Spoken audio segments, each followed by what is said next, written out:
البدع والأهواء، أهل البدع العقائدية وأهل البدع السياسية.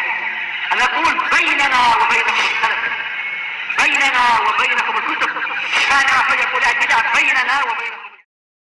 Rahim qala al-Imam an-Nawawi rahimahullahu taala. Masih pembahasan al-wara' wa tarku syubuhat.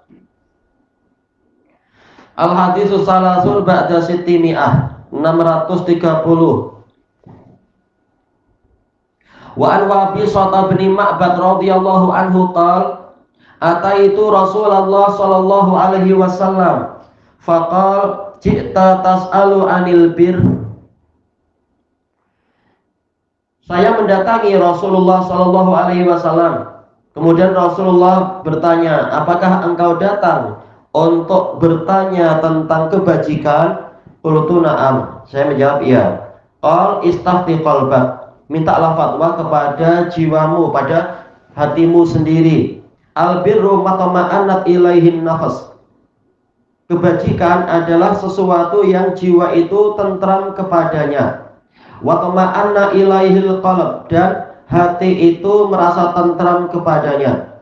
Wal ismu mahaka fin nafas, sementara dosa itu adalah sesuatu yang membuat keraguan bagi jiwa. Haka yaitu yataraddad, berbolak-balik, membuat keraguan. Maka setelahnya apa? Wa taraddada fis sadr, berbolak-balik, yaitu merasa bimbang di dalam dada.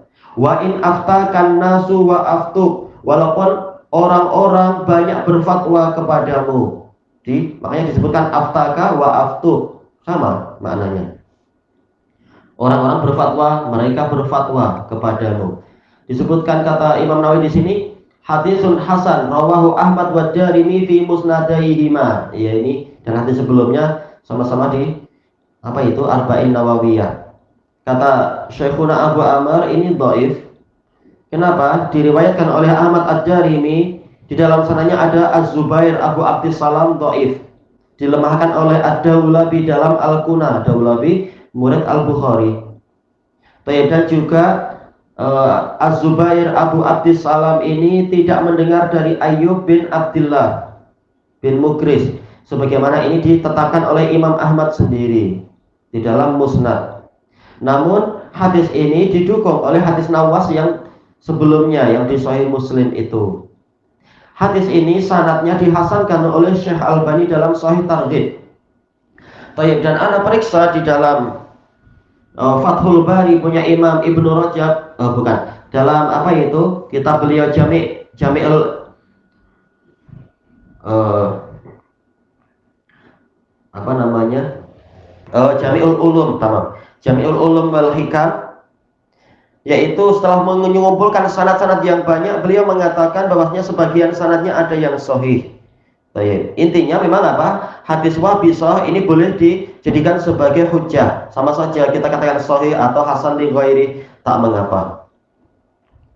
Dari hadis ini Wabisah menceritakan momentum atau suatu peristiwa antara beliau dengan Rasulullah. Ketika beliau datang kepada Nabi SAW, tahu-tahu Nabi yang bertanya duluan, ji'ta tas'alu anil bir, apakah engkau datang untuk menanyakan tentang kebajikan? Maka boleh jadi ini adalah, yaitu apa, kalau memang tidak ada pembukaannya, boleh jadi memang ini adalah mukjizat dari Nabi SAW. Allah mengkhabari bahwasanya orang ini akan datang untuk menanyakan masalah kebajikan. Lalu Rasulullah sebelum ditanya, beliau menanyakan duluan, apakah engkau datang untuk menanyakan masalah ini? Maka ini menambah keyakinan orang-orang yang mendengar di situ memang beliau adalah nabi, dapat wahyu dari Allah. Lalu dia mengatakan iya. Qal istafti qalbak, mintalah fatwa pada dirimu sendiri. Sebagian orang-orang sufiyah menjadikan ini dalil sebagai apa? Cari ilmu tak perlu ke guru siapa-siapa, cukup tanya pada diri sendiri saja. Dan ini keliru, telah dibantah oleh para ulama banyak sekali, para pensyarah hadis ini, baik ulama Syafi'iyah, Hanabilah ataupun yang lainnya. Mereka mengatakan Rasulullah tidak memerintahkan dengan kalimat umum istaftu qulubakum, wahai seluruh umat manusia, berfatwalah, mintalah fatwa pada jiwa-jiwa kalian, pada hati-hati kalian. Tapi Rasulullah mengkhususkan Wabisah. Baik, kenapa demikian? Karena bahwasanya Rasulullah sudah tahu keadaan Wabisah, beliau adalah ahli fitrah, beliau adalah sahabat yang baik, yang ilmunya cukup sehingga layak untuk dimintai fatwa. Baik dimintai fatwa oleh para murid ataupun pada diri sendiri. Baik, tidak semua orang layak minta fatwa pada diri sendiri. Orang jahil bagaimana dia menghukumi? Sementara kita dilarang untuk mengikuti sesuatu yang kita tidak punya ilmunya. Berarti orang jahil tidak layak berfatwa. Baik berfatwa untuk diri sendiri ataupun untuk orang lain. Baik, dan dalil-dalil ma'ruf tentang masalah ini. Baik, berarti yang diajak bicara, yaitu hadis ini berlaku untuk orang yang diajak bicara itu. Imam Ibnu Rajab Al-Hambali rahimahullah di dalam kitab beliau itu tadi Jami'ul Ulum wal Hikam mengatakan ini adalah untuk seorang mukmin ahli fitrah yang imannya itu sangat kuat. Dan telah dijelaskan oleh guru dari Imam Ibnu Rajab yaitu Ibnul Qayyim rahimahullah di dalam kitab beliau Miftah Dari Sa'adah, dan guru Imam Ibnul Qayyim yaitu Syekhul Islam Ibnu Taimiyah dalam Majmu'ul Fatawa, bahwasanya keimanan itu dibangun di atas ilmu. Berarti apa? Kembalinya iman yang kuat itu dibangun di atas ilmu yang kuat. Kalau ilmunya lemah, bagaimana dia punya iman yang kuat? Yang ada adalah malas beribadah, malas untuk mengetahui tentang Allah. Itu orang-orang yang kehidupan sehari-harinya imannya lemah. Maka tidak layak orang-orang macam itu minta fatwa pada diri sendiri, apalagi memberi fatwa pada orang lain.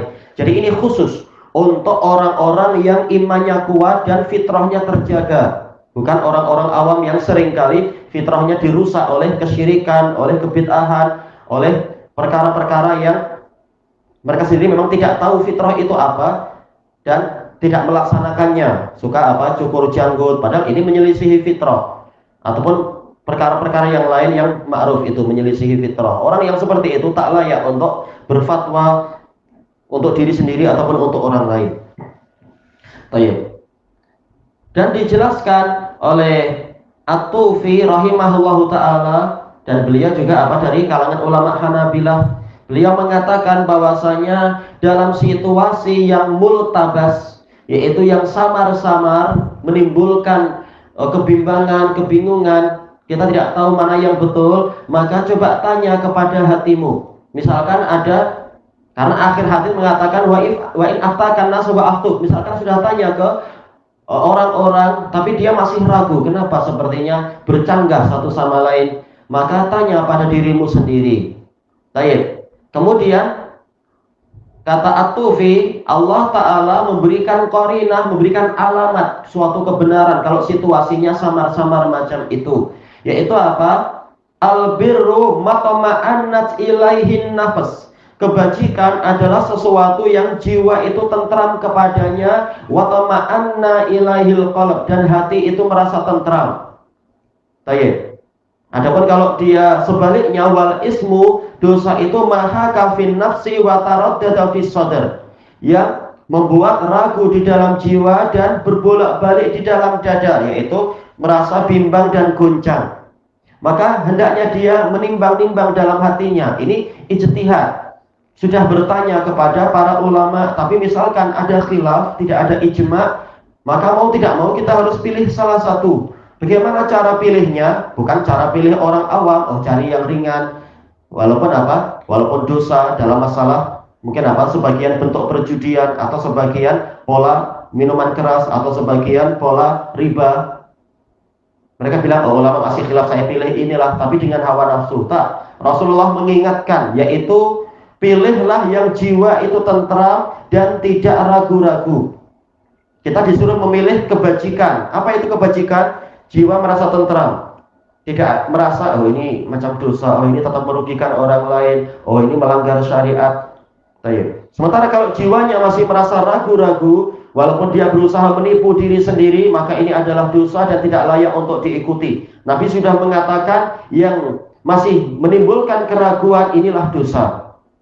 Sementara yang baik, yang halal, maka dia itu mendatangkan ketentraman jiwa. Dan pelaku maksiat walaupun dia gembira, tetap di hatinya itu ada sesuatu yang tidak kena pada dirinya. Dia akan merasa tidak tentram dan sebagainya. Karena memang ini pasti menyelisihi fitrah. Kemaksiatan itu pasti menyelisihi fitrah. Makanya walaupun mereka berusaha untuk membuat riba, melakukan riba, mereka tidak seringkali mereka tidak rela itu dinamakan sebagai riba. Mereka bahkan tidak rela dikatakan itu haram dan sebagainya. Mereka akan berusaha kasih nama-nama yang bagus. Ini adalah interest, ini adalah keuntungan, atau orang Indonesia bilang ini adalah bunga dan seterusnya. Menunjukkan mereka sendiri tidak rela itu dinamakan sebagai suatu riba. Karena apa? Riba itu buruk. Baik. Dan juga apa, jiwa mereka memang tidak tentram dengan itu. Bahkan seringkali praktek-praktek macam itu mereka tidak ingin diketahui oleh banyak orang kecuali orang yang memang mau hutang saja. Dan seterusnya. Dan kembalinya intinya adalah tidak semua orang mampu minta fatwa pada diri sendiri. Ini adalah untuk orang-orang yang ilmunya bagus, lalu merasa sesuatu itu mendatangkan keraguan. Dan dari sisi yang lain, ini adalah mimba taksiril adillah, memperbanyak dalil. Dan itu sering dipakai oleh para fuqaha. Dari dalil Quran begini-begini, dalil sunnah begini, dalil ijma' begini. Kemudian mereka mengatakan, dan memang ini adalah perkara yang mungkar, yaitu diingkari oleh jiwa. Bukan perkara yang ma'ruf, yaitu dikenal kebaikannya oleh jiwa.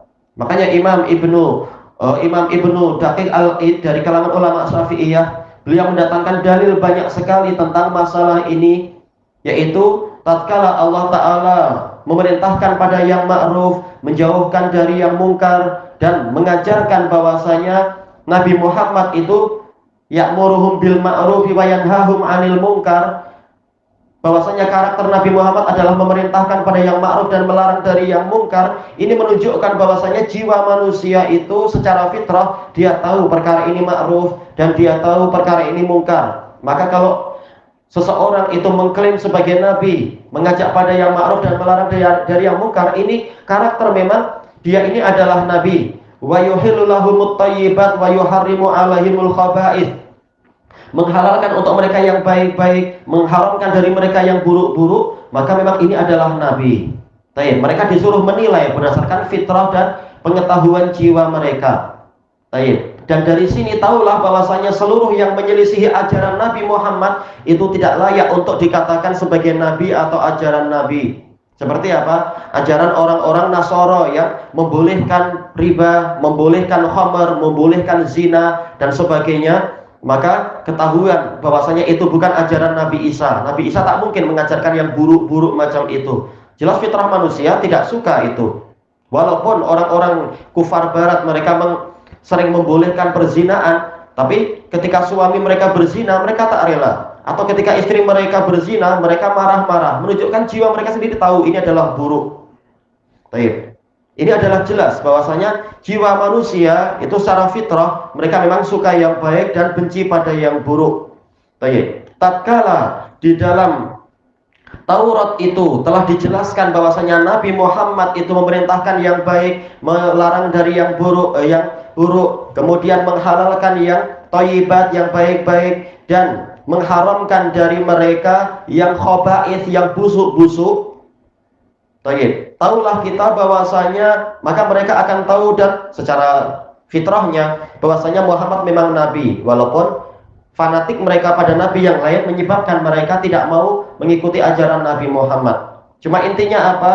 Intinya di sini menjelaskan bahwasanya fitrah manusia masih mampu, kalau dia masih punya fitrah, mampu untuk menilai mana yang baik, mana yang buruk. Kalau terjadi kebimbangan, kalau terjadi percanggahan atau kontradiksi pendapat para ulama, maka dia disuruh untuk coba tanya pada jiwamu kalau keadaan seperti itu. Baik, ilahuna wallahu a'lam. Cuma berarti intinya apa? Yang baik itu yang diikuti. Sesuatu yang masih ragu-ragu, disinilah warok. Kita harus berhati-hati dan meninggalkannya. Itulah makna warok. Dan meninggalkan yang syubhat, yang masih samar-samar. Maka hadis ini termasuk apa? Hadis yang menjadi inti Islam. 42 hadis yang disebutkan An-Nawawi semuanya memang inti Islam, yaitu meninggalkan perkara yang boleh jadi akan membahayakan akhirat, dan meninggalkan perkara yang masih samar-samar.